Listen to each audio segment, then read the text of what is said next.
this is what failed last time. These two documents need to be posted within 3 feet of the panel. Put this one right here.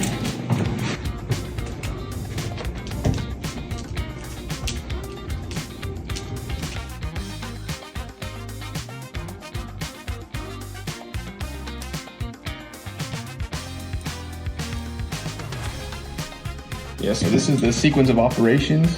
So it'll tell you what will happen if a smoke goes off, if a manual pole goes off, if a tamper goes off, if it's gonna dial central station monitoring, if it's gonna activate the strobes, and if it's an alarm, trouble, or supervisory. And then this one is just the operating instructions. It's just the very basic instructions on how to operate this panel right here.